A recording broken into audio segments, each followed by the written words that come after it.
We bring in Dan Fouts, the former Oregon Duck. Did you know that stat that Montana was number one, third-round draft pick? You're number two on the all-time list? Well, he's pretty good. You know, I think he played in a few more big games, like Super Bowls and stuff. So he padded his stats in those postseason games. Oh, he did. Booty in Los Angeles said to say hello to you. Oh, good. Yeah. Booty is a former colleague of mine at ABC who's a stats wizard and really a great guy and knows his stuff. You work with Keith Jackson on the ABC college football games. What did Keith teach you about college football from the broadcasting perspective? Oh, to always keep my notes handy. He was so well prepared, and the thing I appreciate about Keith is, people just the voice obviously is number one, but the way he would tell a story, the way he would tell a broadcast, and his pacing and patience and drama. His call on Vince Young's touchdown in the last game that we worked together, in his last game as a broadcaster, was absolutely perfect. And I remember it to this day. He said, "Here it is for the national title. Young to the corner. He's got it." And that's all he said. But I love brevity when it comes to play-by-play. Certainly on TV, less is more for me. I understand radio. Ray Scott, to me, he was always one of my favorite announcers. And if you're an NFL fan, an older NFL fan, then you remember him because it was simple. It was star, dollar, first down. You have an analyst. The audience is smart. They're educated, and they can fill in a little bit of the gray area. Now it's talk constant, wall-to-wall here. Yeah, you're right. And Ray Scott even went so far as to say that Don Chandler was on for an apparent punt. He was one of my favorites. We're talking to Dan Fouts, the CBS sports analyst, also Dial Global, and the Hall of Famer.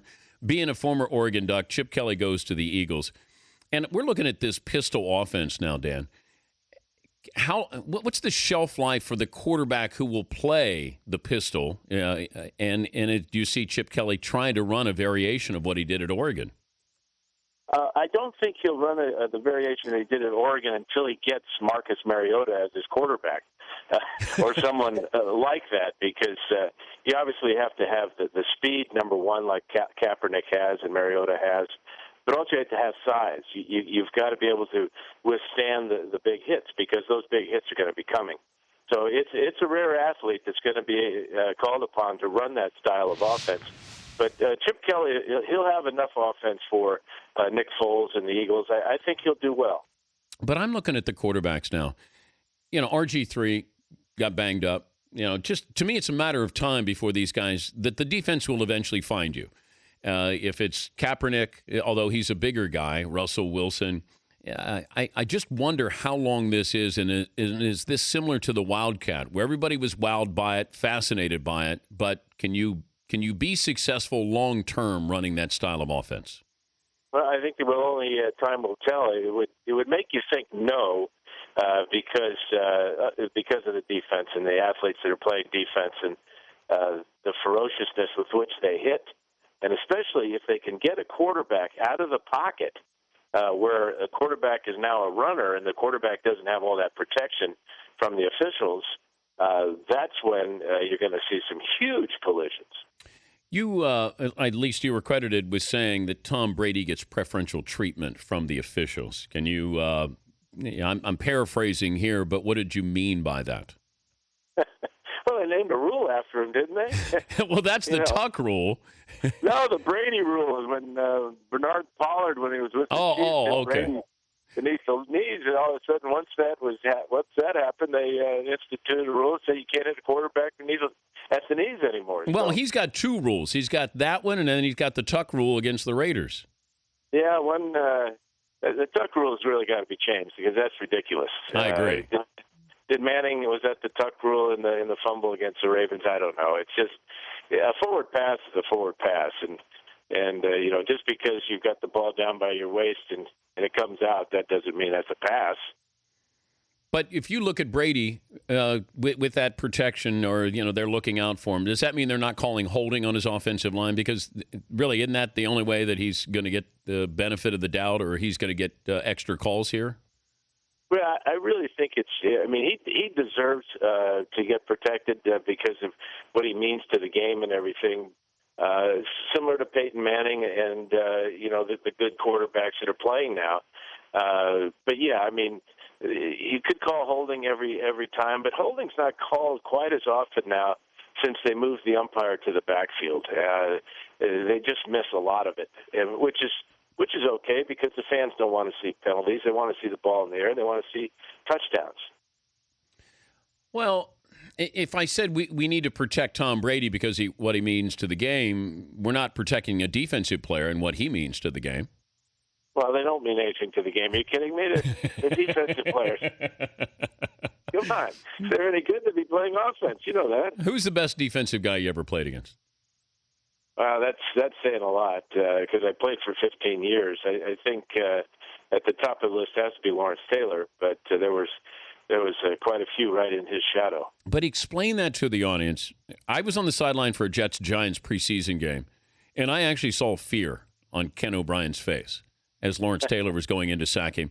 As the quarterback, you knew where he was, but how quick was Lawrence Taylor right on you? Well, if he wasn't given two men to get through, he was on you quicker than you could get back to the pocket. I mean, that's how fast he was coming around that corner. Powerful, and the thing about him is that he had the ability to chop the ball out, which he kind of trademarked. But also, he could pin your arm to your side and drive you into the ground and separate your shoulder as well, which he did to me one day. Did you ever talk? Was there trash talking? No, I was too busy crying. Hey.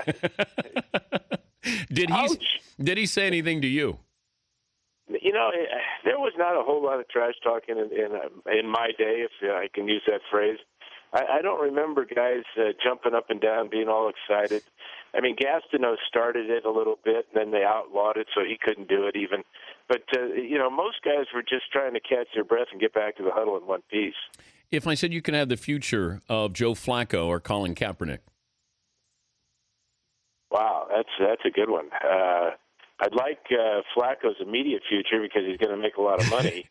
Kaepernick is just such an interesting character and fun to watch. I think the Super Bowl, because of the contrasting styles of both offenses, that this is going to be one of the more entertaining Super Bowls.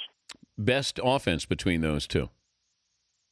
I think the most diversified is San Francisco's because of what they can do on the run, and now that they're getting LaMichael James more involved, you'll see even more running from the 49ers. But the Patriots' passing game is dynamic because it's the entire field that Flacco can reach, and he can work the tight ends, and if he can't get it deep down the middle or down the sidelines, he can always dump it off to Ray Rice, and he can pick up a 4th and 29 on you.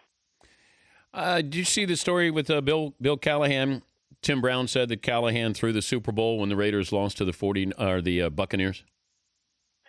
I don't put much credit into that. I mean, the coach didn't have much control over a Super Bowl. I think it was more that John Gruden's familiarity with Rich Gannon turned that tide.